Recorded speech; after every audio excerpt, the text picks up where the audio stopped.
see you all today. Thank you for being here. Give yourselves a round of applause for being here. Thanks. Now, how many of you have ever been to a yoga class? Most of you. Good. Did you bring your yoga mat? Well, we're going to do a little bit of yoga here. I want you all to close your eyes just for a moment and focus on your breathing. And to see what you notice. And now I want you to take a nice deep breath. Breathe all the way down into the bottom of your lungs. Think about breathing all the way down into your hips. Breathing all the way up, filling your lungs, just like a balloon, all the way up to your collarbones. And now exhale completely. Finally bringing your belly button into your spine. You know, and now you can open your eyes. You know, how we do anything is how we do everything. And how you breathe is how you live your life. And yoga isn't just what we do on the mat. It's a philosophy and it's a way of life. You know, I even ask my yoga students many times, what's mind-body integration? Anybody have an idea what mind-body integration is, really? Well, yoga comes from a Sanskrit word, and it means, the Sanskrit word is yug, and that means to unite. And when we unite our minds, our bodies, and our spirits, and get them all working on the same plane, that's the only way you can have complete and total health. Somebody asked me today if I would tell you about my story a little bit, about my story and how mind-body integration has affected my life and my health, and why I talk about it to people and bring it to people today. Is that okay with y'all? Great. Well, I'm going to share something with y'all, and I hope you're surprised. I turned 56 yesterday. Now, that's not the best part. The best part is that at 46, I looked about 15 years older than I look today. I was obese, and my health wasn't that great. My life was a mess. And I learned in my own transformation process that you can't change what's going on your outside without changing what's going on the inside. How many of you know somebody that's been on a diet for about 10 years and they weigh about the same thing or maybe a little bit more?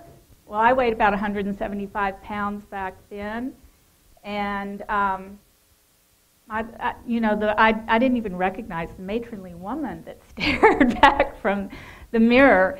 And somebody very smart that I've studied and I've become a student of, and I actually teach his courses now, Deepak Chopra, said something that was really important to me. And it's important to every one of you to understand this. Whatever your quality of life, whether you're looking at your wealth, your health, the size of your body, is a product of your experiences over your last 10 years. And we're not just talking about if it's your weight or your body, what you've put inside your mouth and how much you've exercised, but you have to metabolize every single whiff of an experience. Every single thing that you smell, you taste, you feel, your emotions. You know, my students come to a yoga class, and when we give ourselves a scan, you know, you might feel this little tightness, in your shoulder or something. You know, and you think it's a muscle tightness, but it's probably something you carried in from your day. It might be some tightness because you don't like the person in the cubicle next to you, or it might have been traffic. You have to metabolize all those things. So that little bitty discomfort eventually becomes dis-ease, and if you don't metabolize it, become aware of it and let it go, then eventually what happens?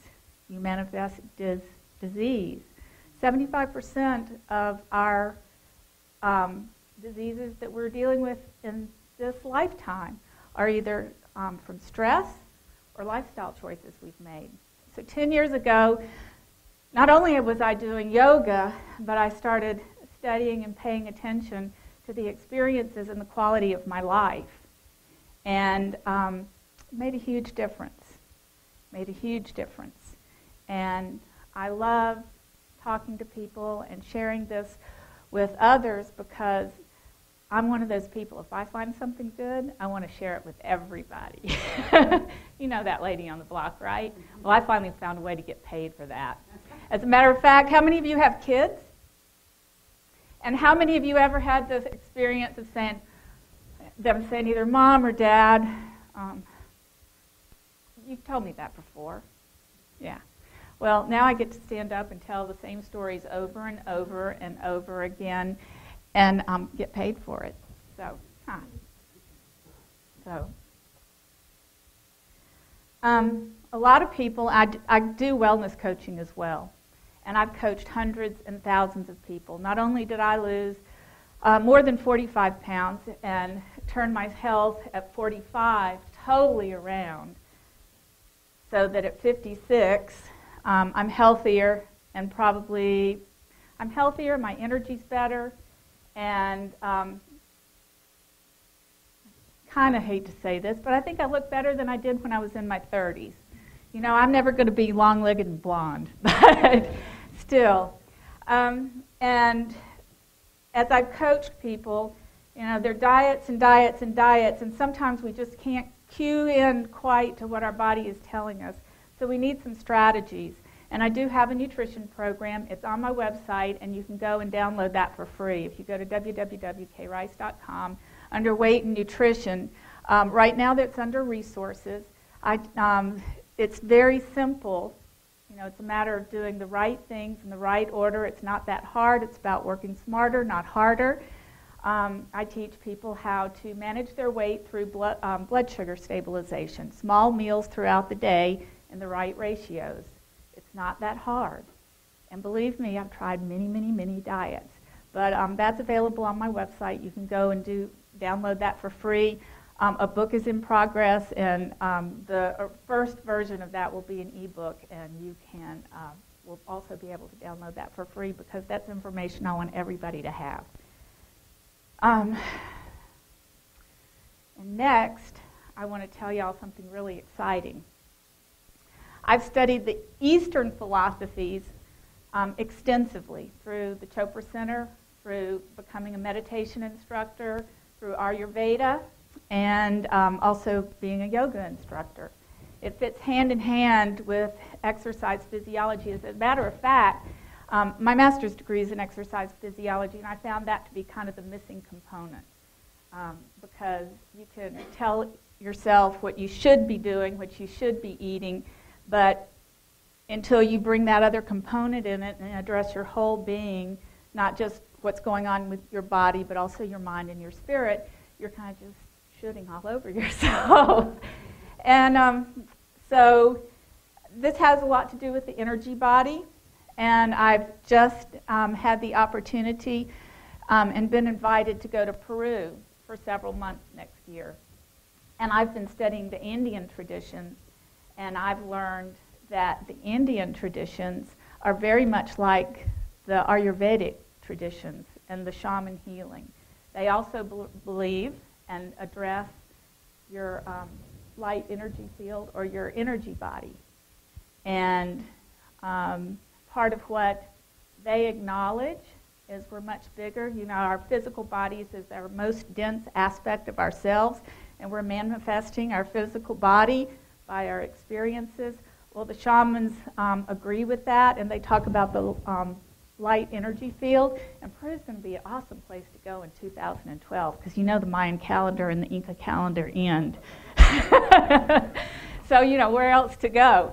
But I've been invited to go for several months. I'm going to be studying the Indian traditions, and at the end of that time, I'm going to invite a group to come down with me. I'm going to be staying at a healing center. And I would like to invite anybody who's interested, just watch me on my blog, because I'm going to post, or on Facebook, because I'm going to post lots of pictures. I'm going to share everything, because that's what I like to do. And at the very end, I'm going to invite a group to come down with me. And so if you might think you would like to hike the Inca Trail for 4 days to go to Machu Picchu with me, then follow me on my blog. Or if you'd like to go to the Amazon, and if you don't want to hike for 4 days and not have a good shower, you can take the train up. So I'd like to invite you to do that as well. So thank you all so much for letting me share a little bit of my experiences and myself with you. And I hope and I pray that each of you will find something of value. Thank you very much.